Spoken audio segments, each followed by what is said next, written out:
Alright, hello everyone, welcome to the Cleric Corner. I'm not going to say my little beginning part of it because I've been trying to shift out of the whole like D&D intro and I just get mixed up every time that I say it now. So I'll continue practicing at the beginning of I'll make sure my audio is working.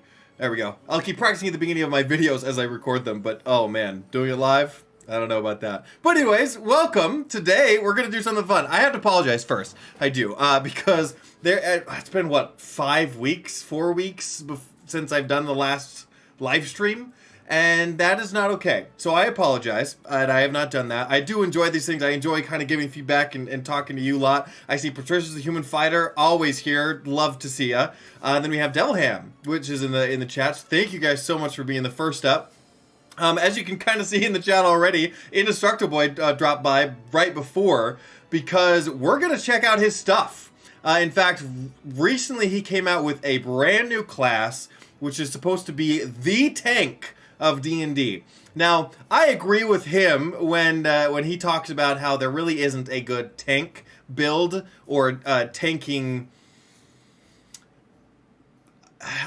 mechanic, I guess would be the best way to say it. In D&D, we have the Barbarian, right? Where we have the, I would say the best tank mechanic that we currently have is when the Barbarian rages, and then he does a, what's the word? A reckless attack, so he gets advantage on them, and then the other person gets advantage on him back. So it kind of taunts the other person to then attack the Barbarian next because it's advantageous, right? Because that's what a tank is. A tank is someone that's supposed to take the most points of damage and draw all of the damage toward them, as far as what I understand. And so with the Vanguard, we are looking at a Bastion stalwart tank class that Terran Indestructoboy Pounds made it a focus to tune into that aesthetic and that gameplay for an entire class, which is kind of what we're going to look at today. So I'm super, super excited. Purchase says, evening, good evening, glad to have ya. Devil Ham says, Demi-Plane dropping 5e Nexus. Yeah, oh yeah. This is good news too. So those of you who have not heard, huge news with Demi-Plane. And if you don't know what Demi-Plane is, it's basically D&D Beyond, but for everything else. So they have things like Vampire the Masquerade. I think they have, do they have Zweihander? They have they have one other that I mentioned before, and then they have Pathfinder, and then they have Avatar Legends. So like Avatar: The Last Airbender. So they have a bunch of different nexuses or different games that they've been able to input, like D&D Beyond, in their system. It's called Demi-Plane, and I actually sent a few emails to them that I'm kind of waiting to hear back about. But anyways, it's super exciting because they recently announced their 5e, or their 5th edition Nexus, which is they're going to take everything currently available in the SRD and OGL and make it publicly available on that. The difference is that they're going to be partnering with a bunch of different third-party publishers to include their stuff in their Nexus. So it's basically like, it's going to be like D&D Beyond, but with third-party publishers instead of everything that, you know, Dungeons & Dragons Wizards of the Coast makes. Which, in my opinion, is very, very good. For a couple of reasons. One, there has been talk, and I kind of agree with this, that the Wizards of the Coast are losing their touch a little bit. And overall, with the stuff that they put out, it's been less than perfect. With subclasses and mechanics and things like that, it's not up to par with the incredible third-party creators out there. It's night and day difference, essentially, both in what they're putting out and the frequency of what they're putting out. It's incredible. So to me, it's not really a big trade-off. If you think, oh, I'm going to leave D&D Beyond to and possibly not ever use anything other than the SRD that they have, but then I'm getting everything else from all the third-party publishers, which arguably kind of do a better job sometimes, right? So. And I'm not trying to be too opinionated, because obviously you can do both, right? You can have D&D Beyond and have all of the classic core D&D official stuff on there, and then you can have Demi-Plane, which has everything else, right? It has both the SRD, so the official stuff as far as what's available to the Creative Commons, but then also we have like Black Flag and possibly MCDM stuff, and we have who else does third-party content? Ghostfire Gaming, right? We have a bunch of other third-party publishers that can then plug their stuff in, and we can use it basically the same way that we do in D&D Beyond, which I'm kind of curious about, and I know I've kind of talked about this for a second, but hey, you got me on a rant. I'm kind of curious on how they'll implement Homebrew, because of what we're going on today. This is our segue, right, with Indestructoboy and his class. Would he be able to, or I guess what would that look like when it comes to partnering? Would he have to kind of go to them and say, hey, I want to do this, I want to bring this onto the Nexus, and then they code it and they put it in? If it's okay and if it fits, then yeah, it's great. Or can he just go on, fill out his homebrew and do his own kind of homebrew coding thing, kind of similar if you've made your own homebrew subclasses on D&D Beyond? Could he then go do it in there and it just be available for everybody, right? And that might be better, depending on how you want to section that off, because with homebrew, you could, I mean, anybody can go on there, and maybe it won't be the best kind of stuff or best quality of stuff, because anyone and everyone can get on there. And if you've seen XP to level 3 videos, when he goes on and goes for and reads off the really low rated homebrew, some of them are mechanically a mess. So maybe there's some sort of gatekeeping or process that will allow more of the higher end publishers or actually official publishers to incorporate themselves in the Nexus. So I'm just super excited to see that.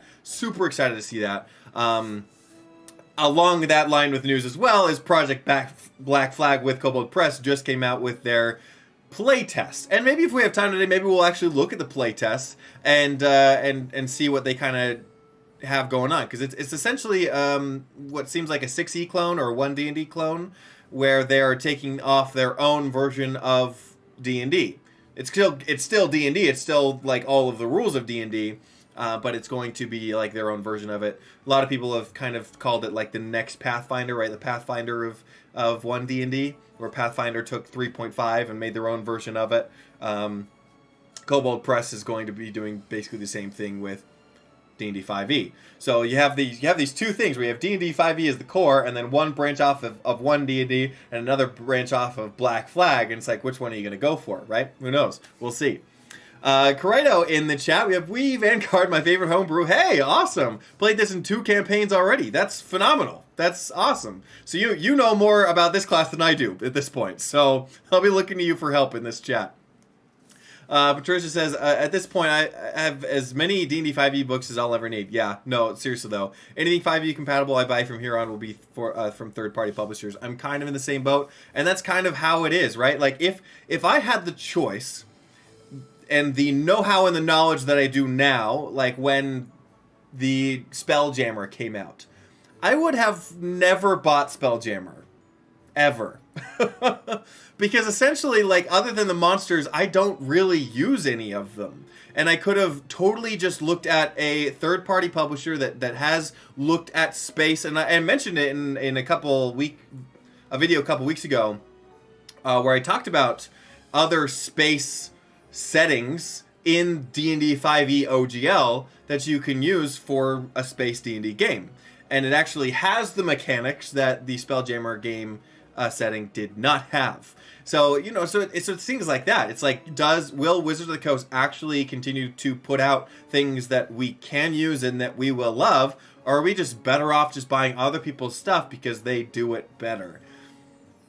Obviously, like, there's a part of me that hopes that's not the case, that I hope that Wizards of the Coast kind of gets their act together and actually makes the quality content that everybody else is. And a part of me is like, no, like these guys are obviously doing the work. They're doing what's necessary. Their stuff is fantastic, and they're getting the credit that they deserve. And heck, they deserve more credit for those things.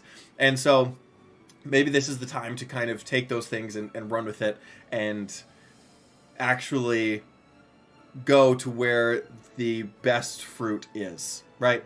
We're going on to the other side of the fence where the grass is actually greener. So there's that. So anyways, on that same note, guys, on my Patreon, I just released my home game. So I am doing a Spelljammer home game with some homebrew rules, of course, of things when it comes to D&D in space. But we've done up to 8 episodes now, 8 episodes, sessions, that's the word. And I have it all up on my Patreon now, so if you're a Patreon, you can go check it out. I wish that I could put it up on my actual YouTube.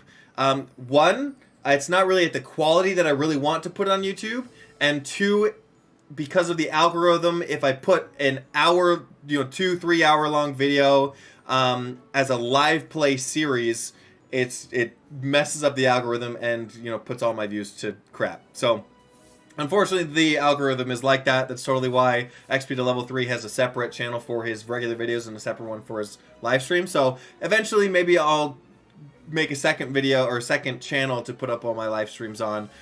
But first and foremost, I wanted to give a big thanks to show support to those who have supported me and this channel for so long, and that's my patrons. So obviously they get to it first.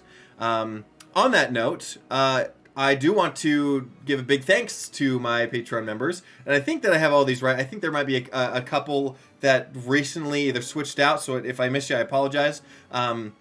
But with our acolytes, Kaleidoscope, this one, Kaleidoscope and Joseph Rogers, then our disciples, Christian Roberts, Christopher Byram, Oren Hammerchrist, 95 miles per hour, Tonberry, Matt Clark, Peter N., Pink Strawberry Sunday, Randall Graves, Jessica Henry, Joel Christensen. Thank you guys so much. Okay, you guys have waited long enough. So let's get into the Vanguard. Battles You Bestiary. Hold on.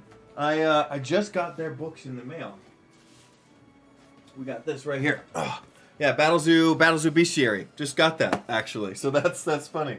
I haven't looked through it yet, although I did tag one monster that I am going to probably use if they go to the planet. This guy right here, the Shale Spitters. They're like large elemental crystalline worms, and I had a whole planet made out of crystals, so I'm excited if they go there. Totally bringing that bad boy out. And they're like level 4, and this is a challenge rating level 23. So it's not going to be a combat. It's not going to be a combat, but it's definitely going to be there as some sort of encounter that isn't a fight to the death, right? Because we all know how that would happen, how that would work out. Yeah, the art in the book, Devil Ham, is beautiful, beautiful, beautiful. All right, just checking the chat just to make sure. Anything else? Yeah, is it Isol Reads? I apologize if I'm butchering that. They gotta update the algorithm. Yeah, so there was one video that I really, really liked to put into perspective. It's essentially your algorithm hits a spot in your audience, right? And that spot is the people that are attracted to that type of video. And if your video does good with that specific audience, it pushes out to them first, then it starts to expand, right? Then it starts to expand and expand and expand. And you start creating your YouTube starts to create a template of what your audience is. And so it sends it to that specific audience every time that you put out a video. And so if you put out a video that is different from your regular stuff, it's going to send it to those people who aren't there for that other type of video, and it's not going to do well, so it doesn't shoot it out, and it doesn't get views. It doesn't do well at all. So that's the in the nutshell simplest way I can put it. But essentially, it is it's sending a video out to people who won't watch it, and unfortunately, that's just the way it goes. So, and it's frustratingly specific when it comes to things like that. Frustratingly specific. Isol Reads could be a fun stealth encounter. That the worm, I'm thinking it just being honestly like it just being there, and either it like lifting up and the players like being on it like a magic carpet as it like rides over the planet, and it being big enough or large enough that it just pays them no mind, and it just be like a bus, essentially a magic creature bus. That would be interesting. But anyways. Oh, you're not seeing the chat. That's true. Patricia's the human fighter. I'm noticing that as well. That is strange. Hold on. Let me see if I can fix that. Thank you for pointing that out. The chat is not going. So I'm getting it in the side. So let's see if I can... See if I can pop it here again. Wow, that's interesting.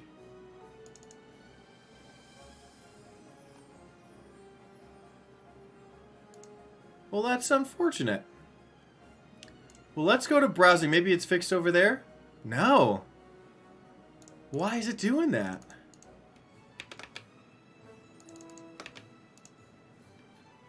Well, I do not have the know-how to to figure that out. So, unfortunately, that's just the way it's going to be. So, I apologize for everyone who's trying to follow the chat on the screen.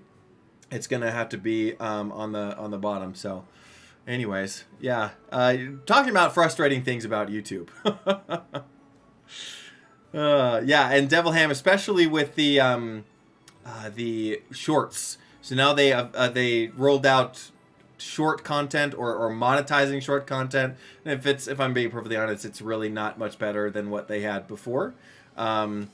So, anyways, it's hard to do a ton of different kind of content on the same channel, and it's just kind of trying to figure that out and whatnot. But getting back into shorts is another thing that I want to get into. So, anyways, okay, Vanguard. Here we go. So this is you can get this on the DM's Guild currently, where there is a link in the description that you can go get it now. It's an affiliate link. Indestructoboy was gracious enough to comp me this copy. He did not ask me to do this, but I wanted to give him just a big shout out because I do respect him and his work and all the hard work that he does. One thing that I admire most about him is he actually live streams the whole process of all of his stuff on his channel. So, like, anybody can go on from start to finish, see his thought process, see his work ethic, see his, like, from how he went about all of these things to get to the end result. And it's basically a masterclass in class design, basically. And as well is he is currently doing his own TTRPG. Right, because everyone jumped on the OGL train when everyone was creating their own OGL or own TTRPG outside of D&D 5e. He is creating his own TTRPG and doing the same thing. He's live streaming his stuff so that everybody can go on and kind of watch his process. I don't know when he's going to pick back up, but he's always live streaming something. So, okay, so Vanguard is the martial tank class of Stalwart Bastions by Terran Indestructoboy Pounds. So, all right, Vanguard. Let's see. As a crit. Screams echo across the cavern walls as a valiant... Can you guys see this? Let's try to... There we go. Source of the anguish, his armor clatters loudly, alerting the group of fire newts to his front. He welcomes their attention like an old friend and readies his behemoth tower shield, placing it between himself and the scouts. As the moving bastion is pelted away with a volley of arrows, he feels his shield make contact with something soft. He turns sharply into the cavern wall and slams it with full force. The sickening crunch of broken bones and dripping viscera from under the shield confirms his kill. And he turns his ire towards the remaining scouts. Vanguards are terrifying sentinels, donned in heavy metal armor and towering shields to devastate their armies. Love it.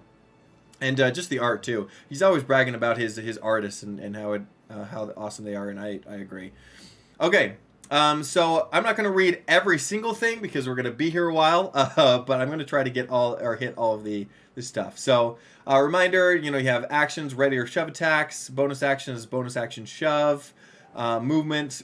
You should prioritize staying in the enemy's face as much as possible. So this is kind of sharing like, hey, this is kind of how you play it. The ready action allows you to intercede when danger or harm occurs, removing the need to predict it. Reaction intercedes on attacks and opportunity attacks. Okay. Quick build, you get a D12 per Vanguard level. Awesome. Big health.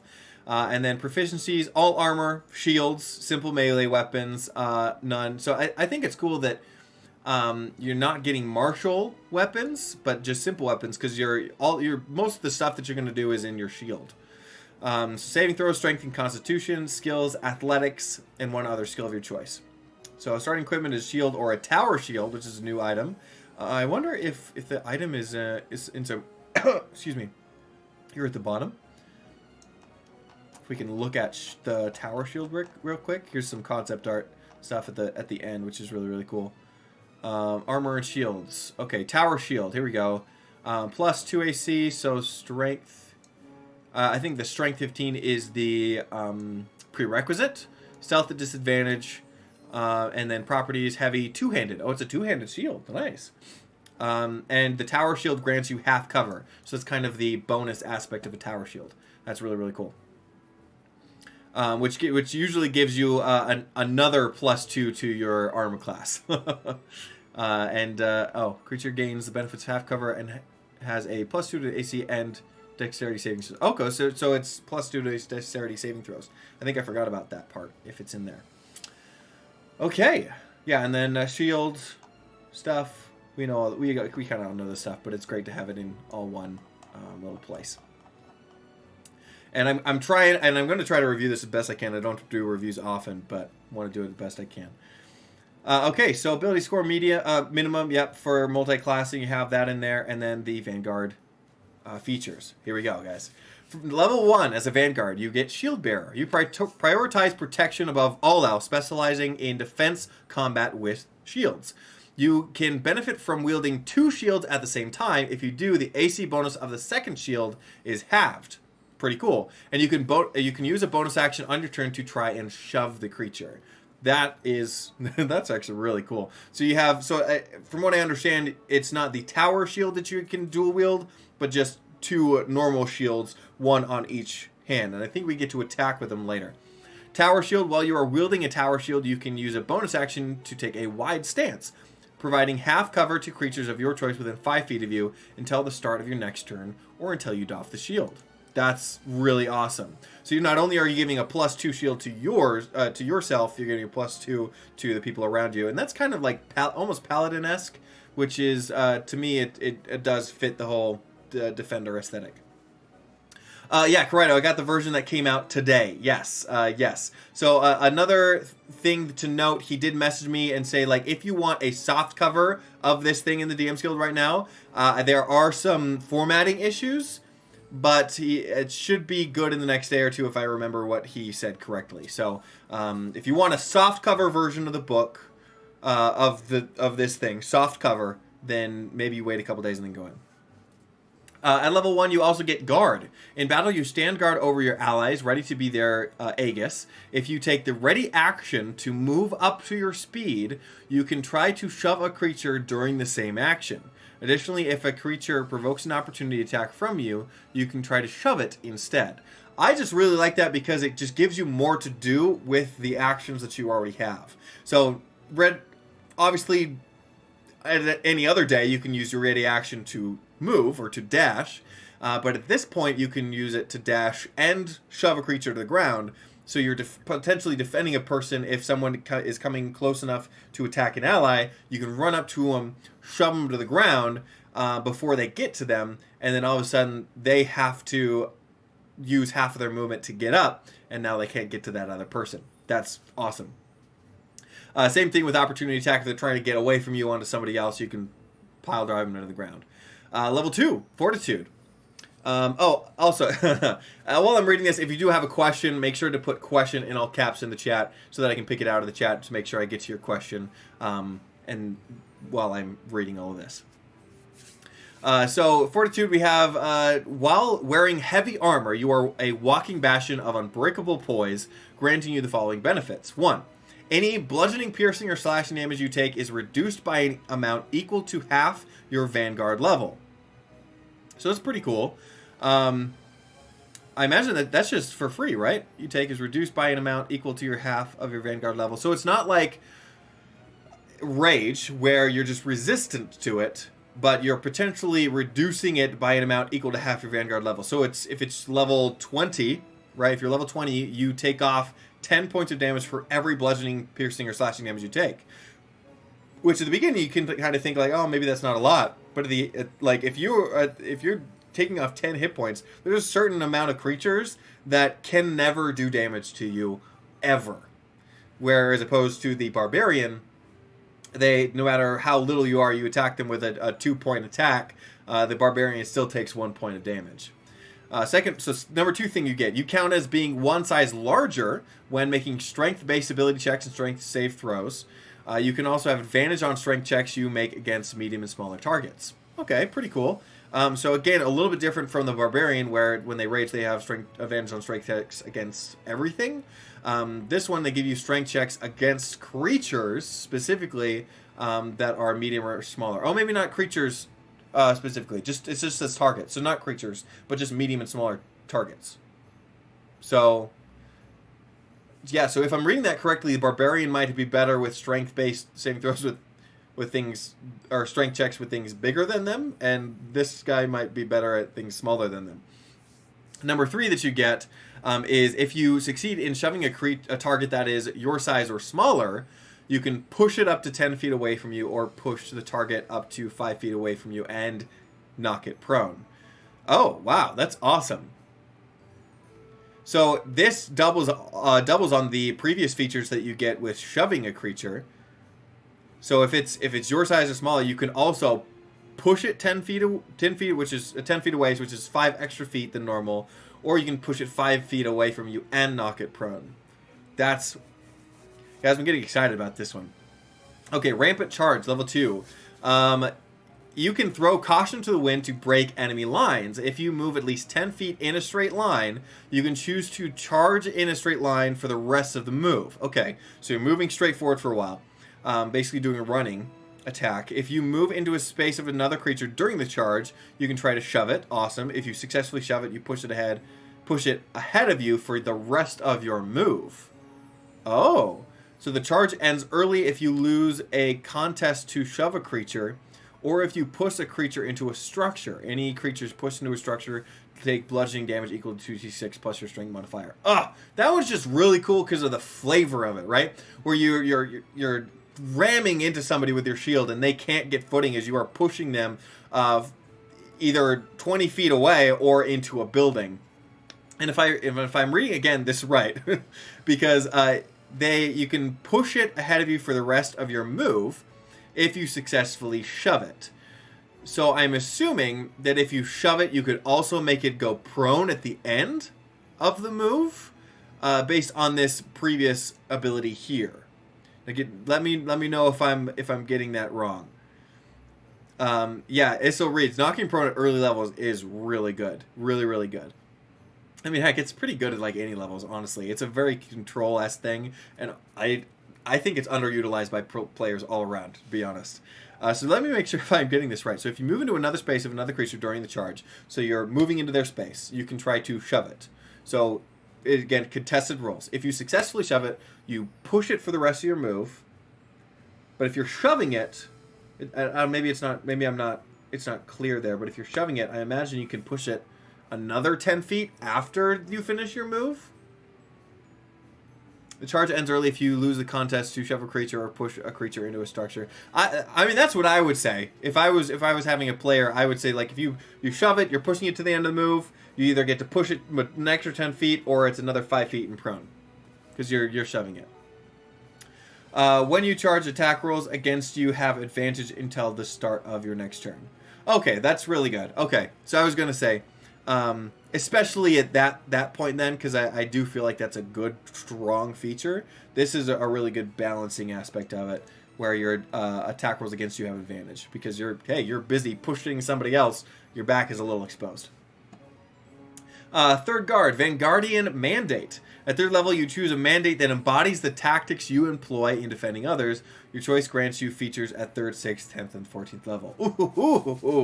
Ooh, I like this. I like these. Okay, so a mandate is the subclasses, essentially. So, like, barbarians have paths, clerics have domains, vanguards have a mandate. So we're going to get into mandates in a little bit. We'll finish this up. So at 3rd level, we also have knockdown. If you successfully shove a creature, you can choose to reduce its speed to 0 until the end of the turn. At 3rd level, you get this. Goodness gracious. You basically have Sentinel all the time. And you are the prone speed punisher. Okay, so yeah, if you successfully shove a creature, that's it. They're done. They can't move. Okay, so basically it says rather than push it or knock it prone. Okay, so basically instead of knocking them prone and having them use half of their movement to get up, you can just basically make their movement null and void, right? Make them And I think that's a really cool play on not just a copy paste of the Sentinel, but making it its own. So I think that's awesome. Then we get ability score improvement and bolstered vitality at level 4. And the reason I kind of go ooh is because like in most campaigns you start at level 3. So at this point, up to this point, your character has all of these things from the get-go if you're starting at level 3 in your campaign.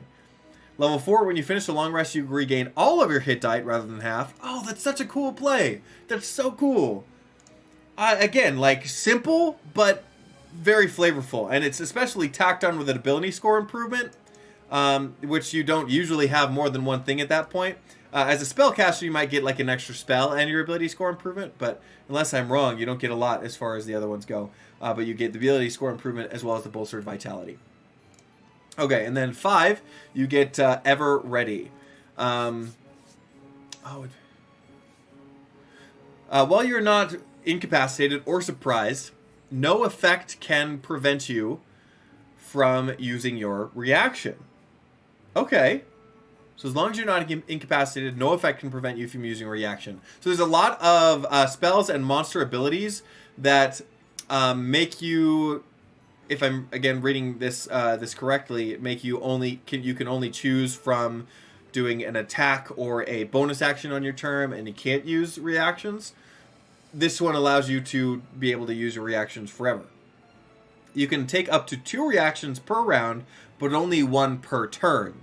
So meaning each turn being like 1 character. So if the character of one players use 1 reaction during their turn, you can use another one of your reactions during another turn. And this is actually something that I really think monks should benefit from, is being able to have more than 1 reaction as they kind of maneuver about the battlefield and can kind of use their melee punches and kind of get out of dodge at the same time. Anyways, but that's neither here nor there. I think that would be improvement in the overall monk class, but a great thing to see in the Vanguard. Because, again, it's kind of all they do. The second reaction can be used to move up to your speed and potentially try to shove a creature if you took the ready action during your last turn, in addition to the reactions you normally take. Okay, so it seems like there's a specific thing, specific use for the second reaction. Oh no, it says it can be. So it can be used to move up to your speed and potentially try to shove a creature. So essentially you can dash twice with your reaction? That's dope. You can dash twice as your reaction and shove a creature during that thing. This Vanguard's taken its turn on everybody else's turns, I swear. Okay, well that's awesome. In addition to the reaction you can normally take. Yeah. So even if you readied that 1 action, you can basically ready the same action twice in that regard. Awesome. I'm trying to read your comments as we go, but I think I'm lost. You guys are all having your own conversation. Okay, number 7. At level 7, you get Stalwart Vigilance. You have heightened awareness for threats that grants you advantage on initiative rolls and a... Oh, no. Okay, so you have a heightened awareness for threats that grants you an advantage on initiative rolls and a +5 bonus to your passive perception while you're not blinded, deafened, or incapacitated. They're getting all the feats. They're getting alert, and they're getting the one I mentioned earlier. Its name escaping me right now. But it's cool. So you have advantage on initiative rolls, so you can get into the flurry and defend your party members before the person can even get close. That's beautiful. And a +5 bonus to your passive perception to help you with, surprise attacks, things like that. Fearless at level 9. You have advantage on saving throws to avoid or end being frightened. And you can't be frightened by any creature whose strength score is lower than yours. Again, an awesome level of flavor. If their strength score is lower than yours, you cannot be frightened of them. And heck, if you throw on like an item like a belt of like giant's strength or something like that, and your strength is like a 24, there is not many, very, very few creatures that have less than 24 that aren't like super high in challenge rating. Tireless, also at number 9. As an action, you give yourself a number of temporary hit points equal to 1d8 plus your Constitution modifier, minimum of 1 temporary hit point. You can use this action a number of times equal to your proficiency bonus. You regain all expended uses when you finish a long rest. In addition, whenever you finish a short rest, your exhaustion level, if any, is decreased by 1. That's awesome. So, essentially, you are a warrior that keeps the battle going. You're a valiant warrior that has an incredible amount of will. I would say maybe like a thematic. This is not even a nitpick. I imagine that he has a reason for a D8. But I'm like, well, if the class is a D12, the hit point, if the hit dice is a D12, why isn't it not a D12 plus a Constitution modifier? I don't know. Probably just balance reasons. Then you don't get anything for until level 11, which is muster for battle. And then you can take a ready action when you roll initiative. Oh, whoa. What? That's dope. That's so cool. So you don't even have to have a turn yet, and you can just ready your action beforehand to run and mow someone over and stop them in their tracks. That's dope. That's awesome. I'm saying dope a lot, but that's seriously just my sentiment about this whole thing. Yes. Oh, yeah. ISO reads, Storm Giant Strength cranks it up to 29. Yes. Nothing but dragons have a chance of frightening you then. Yes. Get a Vanguard, bump up their strength into 29 with the Storm Giant strength belt, and you will never get frightened ever. Ever. Power through at level 13. When you are subjected to an effect that you can see that requires you to make a dexterity saving throw, you can use your Constitution modifier in place of your dexterity modifier if you aren't incapacitated. So again, I think this one also kind of takes from the Barbarian, where they have advantage on the dexterity saving throw if they can see it, but instead this one uses their Constitution modifier, which sometimes might be better depending on what your score is. Further, if you succeed on a saving throw against an effect that deals damage, you reduce the damage you take from the effect by half.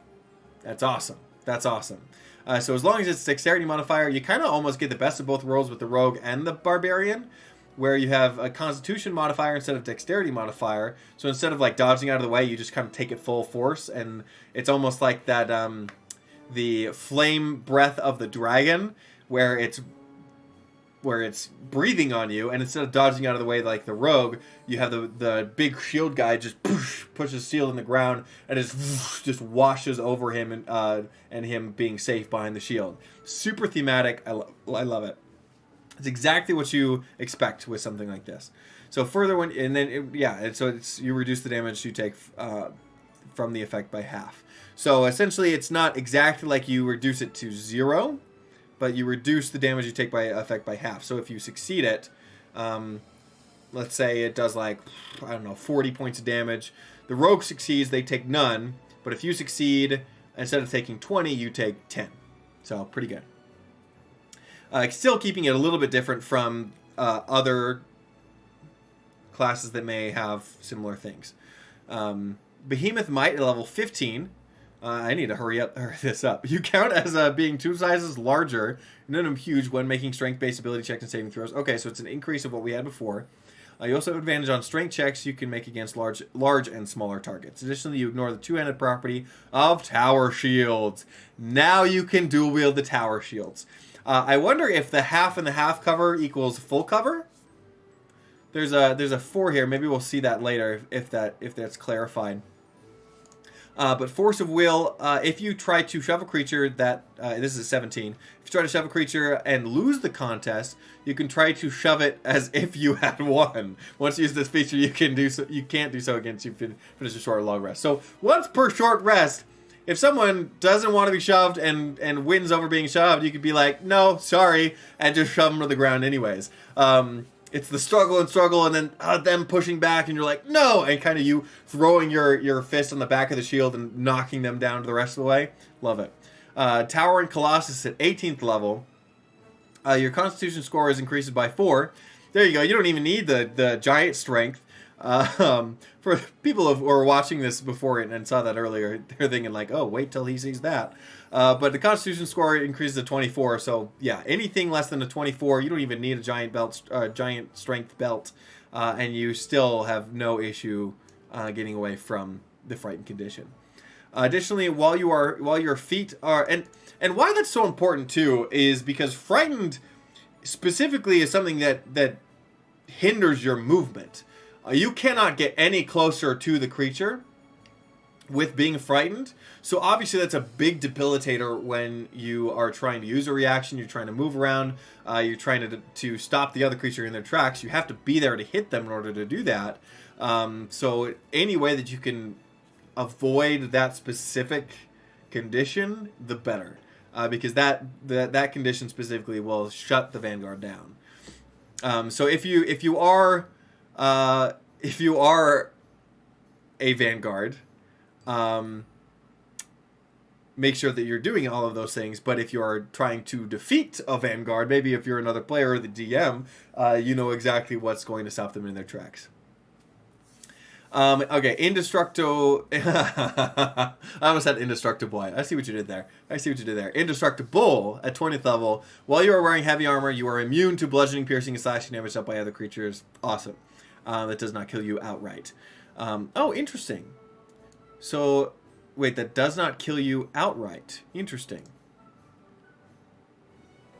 So, if there's anything that causes bludgeoning, piercing, or slashing damage that kills you outright, meaning that they do the full damage to you of your full health twice over, because you got to get in the negative, only then does that kill you.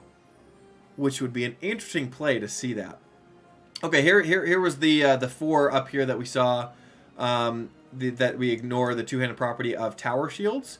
2 instances of half cover do not stack or provide additional cover. So there you go. So I'm wondering what might the benefits might be of that, because you might as well just have like a.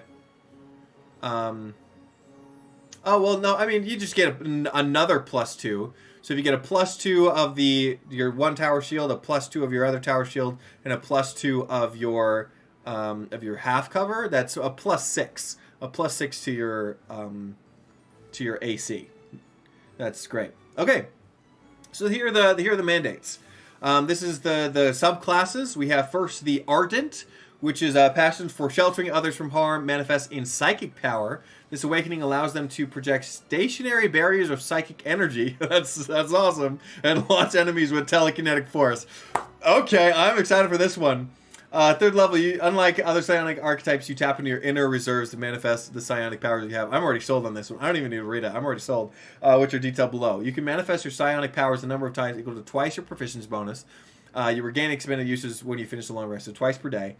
Some of your powers expend hit dice specified in the powers description. But remember, in our earlier things, we get, I think we get to, we get a boost of those. Do we get a boost of our? No, maybe I'm reading that wrong. I don't. Yeah. When you finish a long rest, you regain all of your hit dice instead of half. So yeah. So that's great. So we have that to go off of with this subclass. Okay. Specified in the power's description, and you can't use a power if it requires you to use hit dice when all of your hit dice are expended, right? So this is great. We can get them all back on a long rest, meaning that we can heal with them, we can use them abilities, and we can get them all back. Aegis Protection. As a bonus action, you can spend a hit dice to manifest a 10-foot radius immobile barrier of shimmering force for 1 minute. The barrier has AC 10, hit points equal to 10 times the number of hit dice you spend, and immunity to the poison damage. Creatures can move through the barrier, and any creature within it gains total cover from the barrier. The barrier disappears immediately if it is reduced to 0 hit points or you use a power again. So it's kind of like, a minimalist tiny hut spell. And as long as... Can spells go through it? Yeah, immobile. Immunity to poison damage. Creatures can move. I imagine that spells would hit it too and just do damage. But creatures can move through it, but nothing else, is what I'm getting from that. And then you have telekinetic shove. When you successfully shove a creature and push it, you can focus your psychic power and push it an additional 10 feet. So you push it, you're pushing them 20 feet. And if you're running up to them and doing the pile drive thing, you could potentially move someone up to 10, 20, 30, 40 feet. 40 feet? Yeah. That's crazy. You can send them flying up to more than their speed would be, probably. If a creature is standing on top of a shield you are wielding... What? If a creature is standing on top of a shield you are wielding, you can use this power to safely boost the creature's jump height by 10 feet. Okay. So that you can jump on your shield and you can boost them up and have them jump up. That's cool. That's cool. You see that in movies. So obviously there has to be somewhere in this that happens. Mental Tower. You and any allies within 10 feet of you gain a bonus to saving throws made to avoid or end the effects of divination spells. Oh, interesting. And the charm condition. So it's kind of like an aura as well. This bonus is equal to half of your proficiency bonus. So up to like 3 bonus to saving throws made to avoid to end divination spells or and the charm condition. So that's decent. That's nice. Number 6, you are awoken to new psionic powers. You can manifest it with Ardent Psionics. Mind Snap, you can launch a psychic assault against a creature. As an action, you can choose a creature within 60 feet of you that you can see for the next minute. Whenever the creature is in the process of casting a spell, you can use your reaction and spend one of your hit dice to force it to make a Constitution saving throw and maintain concentration. Ooh, so this is a great magic blocker, like an anti-magic person. Mage Slayer, right? There's another feat that this guy might have. But Psychic Redirection, when a range attack is made against a creature within 30 feet of you, you can use a reaction to psionically intercede on the attack. Roll a d12 and reduce the attack roll by that amount. If the attack roll is reduced to 0, you can redirect the attack to another creature within 30 feet of you using the original attack roll. That's really, really cool. So not only can you deflect it, you can also make it target somebody else. Excuse me. Yeah, ISO reads, a deal for launching barbarians and fighters into close range. Absolutely. Sixth Sense. You gain a measure of telepathy that alerts you to the thoughts of others. You are aware of the location of any creature within 10 feet of you that is not protected from divination magic and is capable of thought. You see invisible creatures within 10 feet of you that you are aware of as if they were visible. Okay, so you can see invisible creatures. But you can see the location of any creature within 10 feet of you. I'm trying to think of other situations that might come in handy when they aren't invisible and not affected by divination magic. So maybe within a wall.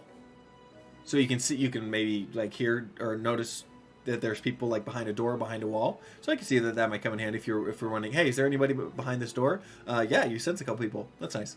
Schistic Mind. You are immune to psychic damage and charmed condition. And any divination spells or effects that would sense your emotions or read your thoughts. All really good things. Further, the distance of your mental tower and Sixth Sense features. Oh, awesome. So this is 30 feet now. Is saying it's 30 feet rather than 10 feet. And then the mental tower was the bonus to your saving throws. Dreadlord. Here's another one. Okay, Dreadlord is the next subclass. Feeling the duty of pain. Dreadlords are typically conscripted warriors given fell power straight from a fiend's armory.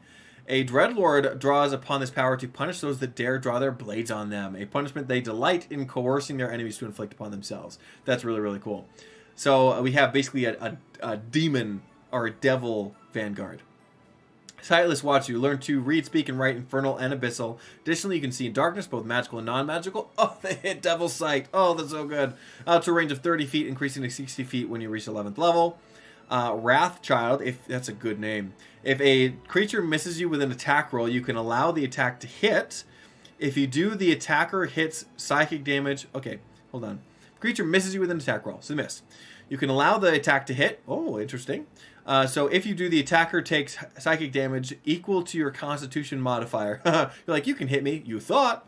Plus half your Vanguard level, and you can spend one of your Vanguard hit die to curse it until you curse another creature or die. While cursed, the eyes become clouded. Ooh, okay. So it's a temptation. I like it. I like it.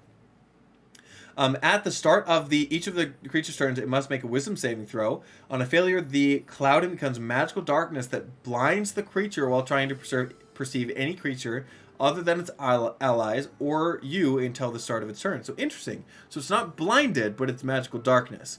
But again, in magical darkness you are blinded. So it's interesting kind of play there. You can curse a creature a number of times equal to your proficiency bonus, and you regain expended uses when you finish a long rest. That's awesome. Because when you hit someone, or when you shield someone, because I mean, honestly, your AC is so high already that the only way that they're going to hit you maybe is if you allow it. So you allow it, they hit you, you curse them. Now they're blinded, and there's no way that they can get to the person that maybe you're defending.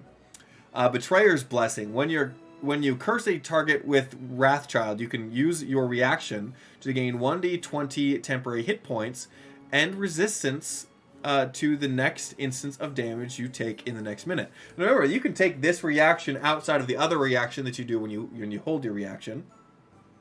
So that's nice. You can get more temporary hit points and resistance to the next instance of damage that you take. So this obviously doesn't stack with the other temporary hit points that you get here. But here you give it as take it as an action, and then here as a reaction, which is nicer. Grasp of Treachery. When you curse a child with Wrathchild, you can choose a different hostile creature that you can see within 30 feet of the attacker, extending a compulsion of betrayal. If the cursed creature fails its wisdom saving throw at the start of its turn, the chosen hostile creature must use its reaction to make an attack against the cursed creature. Ooh.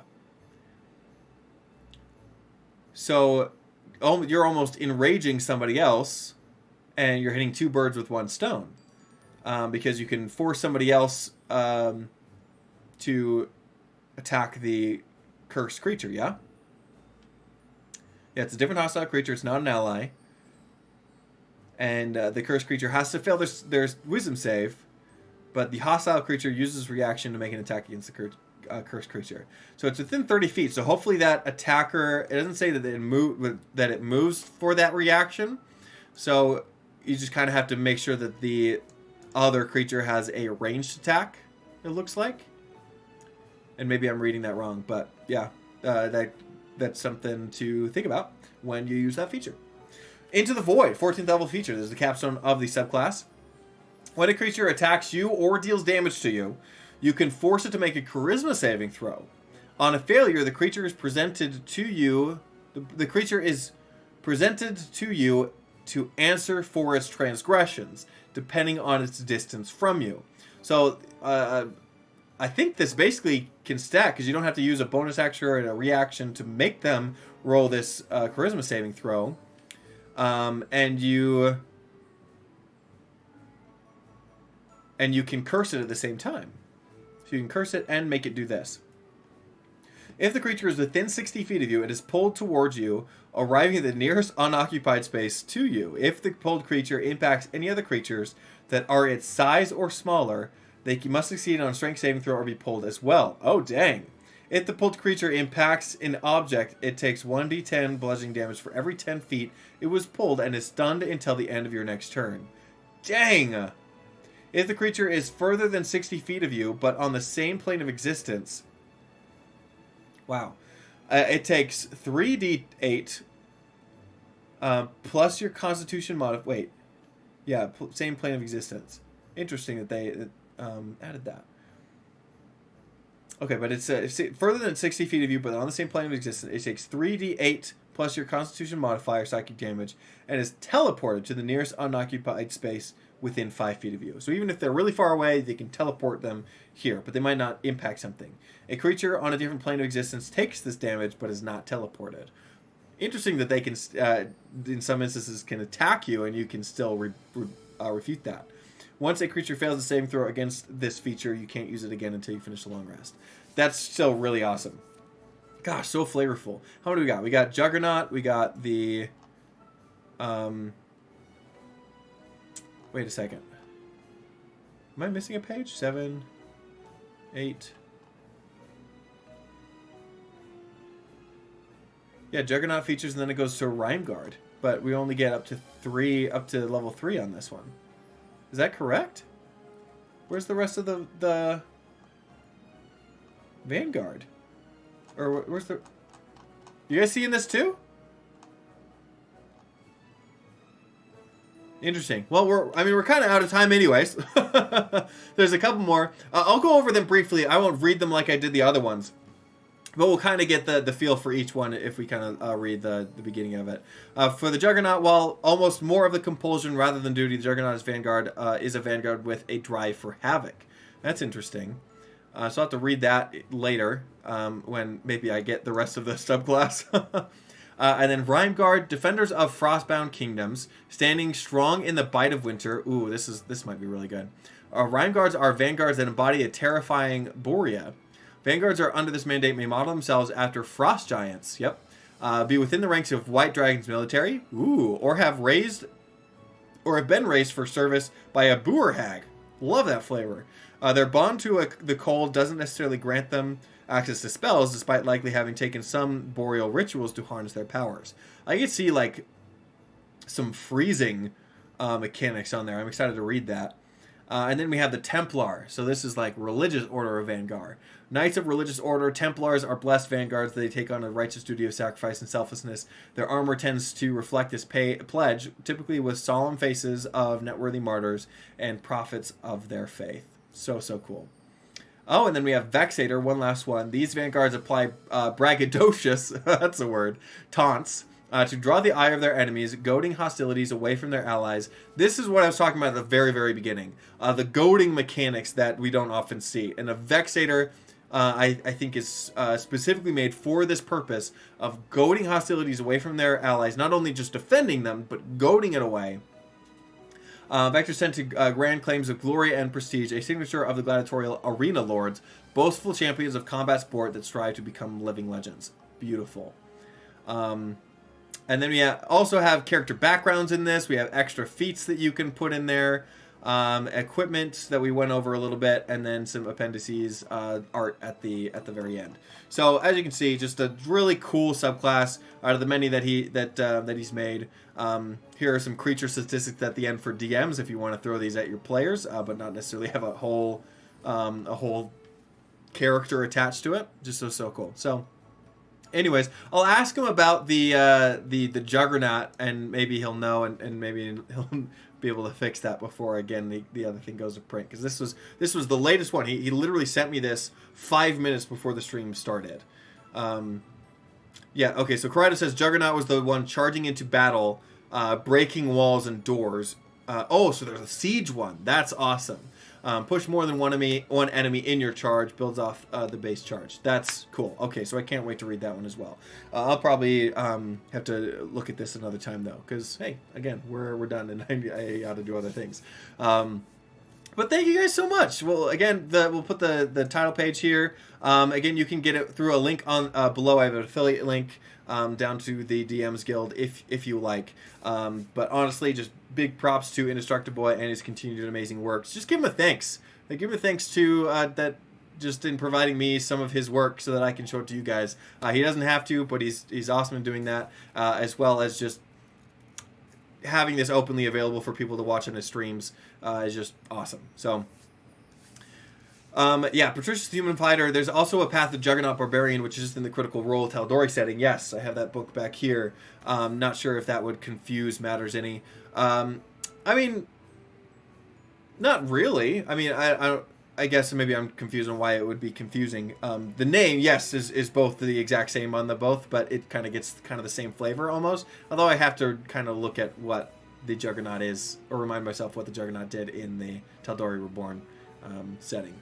So, yeah, Patricia's, still props to Indestructoboy, awesome. Rhineguard makes his own ice walls, perfect, for doing the shove damage when bashing enemies into obstacles. See, you guys all knew this before I even started. So I'd love to see a lot of Indestructoboy fans in the chat. So thank you guys so much for being here, and me going through all this, even though you might be more familiar with it than I do.